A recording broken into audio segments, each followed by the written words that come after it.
When someone dies that you love, you go through this time where it's difficult figuring out, what are you going to say? When I lost my husband to cancer in September 2022.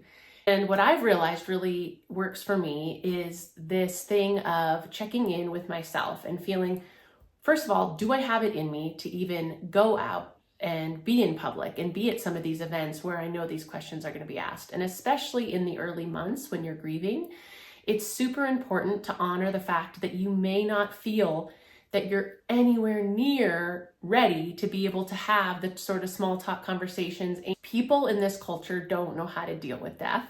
It is uncomfortable. It is scary. Ever since hospitals took over the place where people are born and where people die, it left the home. Ever since death became this place, like through these secret doors, we don't see it anymore. That's when people became really uncomfortable with this topic of death. People began to be more and more afraid of the topic of death, and death became more and more of a taboo topic. All you have to do is look at our obsession with the zombie culture, with this sort of Halloween, the ghoulish, the scary, the dark, and there is nothing wrong with engaging in some of that for those that are into that. But the problem is that we don't have enough of the other type of conversations, the other sort of embracing that we are all going to die at some point. This discomfort that exists in the world of death has really become its own form of illness for society at large. What happens is that people in this discomfort and death becoming more and more taboo or more and more of a dark and scary thing, is that when someone you're close to dies, which inevitably happens at some point, for some of us sooner than others, we don't know how to deal with it. There is a book called It's Okay That You're Not Okay, and my sister-in-law, who lost her son in an inbound avalanche at Vail and has been through a journey, was also on her own journey of understanding how to deal with death and how to confront the fact that when you're grieving, you're going to live in a culture that doesn't necessarily understand it. And there may be people that really wish you well and really want to help support you, but they don't know how. And even you in your own heart grappling with this fact that, oh, now I'm in the area of the taboo, the club. I remember listening to something of some parents who lost their kids at a school shooting. And they were saying, we're now part of the club that no parent wants to be a part of.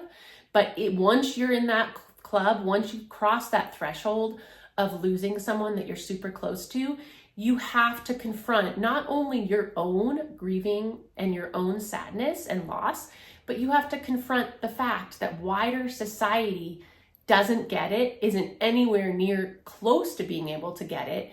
And, people just, they feel uncomfortable. I remember in the early weeks when I would drop my kids off at school, there were, people that didn't know, and I was, had an easier time interacting with them. But the people that did know, it was like there was this giant elephant sitting there every time I had to say, hello, how are you? And they felt, it was like I could feel people's terror of, oh my God, that's so intense. I don't know how to handle that emotionally. And they would just sort of be stopped by it. And then you are in your own really sensitive place, trying to navigate how you feel. And then you feel other people's feelings of how they don't really know how to show up. And it just becomes really heavy and really difficult. Today, I was at a celebration of life for my uncle, and my cousin was saying that she has to decide when people ask her, how are you? Do you do the default? I'm good. How are you?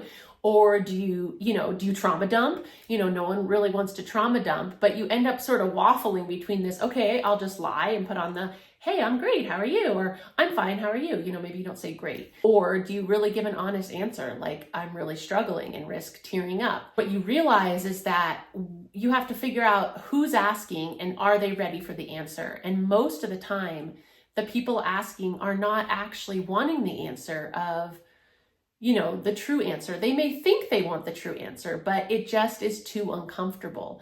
And unless they in themselves have anchored in to a place where they understand loss, where they are not afraid of loss, where loss for them is not the taboo, then you're going to be navigating, holding their discomfort and your vulnerability and your broken heart. And that is just too much for someone who feels so brokenhearted to have to handle, which is why so many people find it really difficult in the beginning being out and about in public. And what I think that we could do for each other and for ourselves is to learn how to, one, be okay with the not okay, and start to realize that, even if it's not death, I'm sure there are so many other forms of taboo that we don't talk about. When you lose a relationship, when a relationship ends, or when you lose a baby, a miscarriage, like these things that, that is a loss and a death as well. But there are these things that a job ending, we always feel like there's this whole idea of toxic positivity in our culture, that you have to be celebrating in order to be, either celebrating or at least okay. Everyone wants everyone to be okay, because what if it's not okay? What do you do with yourself if it's not okay? And that sort of ill ease with the discomfort is what is actually creating its own form of disease in our culture, this own toxic positivity. And so, you can still, what I feel like is you can still be someone who sees things as the glass half full, that wants to make lemon out of lemonade, that is an optimist, that sees the spiritual big picture of when loss and grief happens, what is the silver lining, and still not disassociate and really be with those really difficult, really bittersweet, painful, sometimes there's no sweet, it's just bitter experiences, and still hold both. And I think that if in our culture we could learn how to hold the bitter and the sweet and approach people when they're grieving with the hey, maybe I haven't lost my partner, maybe I haven't lost my child, maybe I haven't lost a parent yet, but I know what it's like to grieve something, maybe the end of a friendship or the end of a relationship. And so I'm just going to tune into, not going into the oh yeah, I know my uncle died, or my friend lost her person. We want to try to relate. We want to show the person we can relate, but the person having this experience, they really are on their own journey, and you're not really ever going to be able to relate. So the best thing you can do is to be an empathetic presence and an empathetic listener. And a lot of those qualities are the same qualities that you do anytime someone's coming to you for advice, but it is really critical in moments when that person is having a really difficult time. Checking your own breathing. If you know that you're going to see someone that has lost someone, check in with yourself. Be like, you know what? I'm just going to take a couple deep breaths, and then I'm just going to be authentic. And I'm going to be like, hey, how's it going? I'm so sorry. I can't even imagine.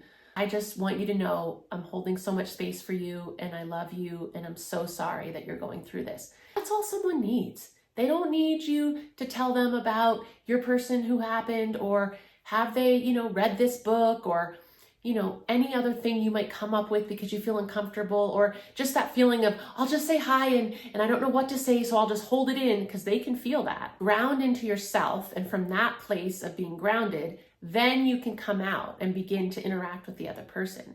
And for the person who's in the grieving experience, I think what you really need to do before you go out is also to be like, how am I feeling? Do I feel like I have the capacity to give a little bit of the true story? Or do I really just want to put on some sunglasses and not deal with anyone and just get in and get out? And really honoring what's in here. What do you have strength for? I know that when I lost my husband in the beginning, I could only be around people that were grieving as deeply as I was. So I couldn't even be around my own family. I had to be around my husband's family because they were grieving the loss of a sibling.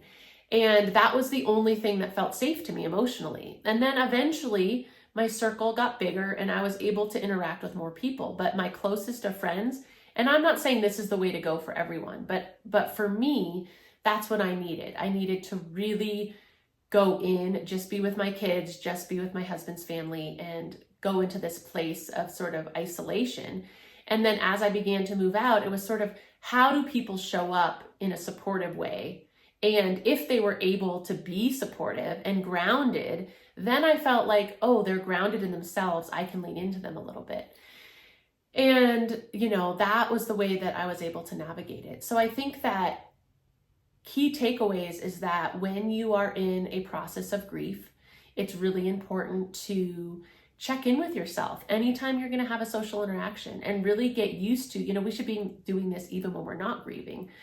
And check in with yourself when you know you're going to see a friend who's deeply grieving. Because the more we can get into this place of empathy, this place of grounded human understanding of like, you know what, I may not get it, but I love you anyway. It's really just about showing up with a little bit of love and holding your own discomfort, breathing through your own discomfort. And the more you breathe into those areas, the better off you'll be regardless.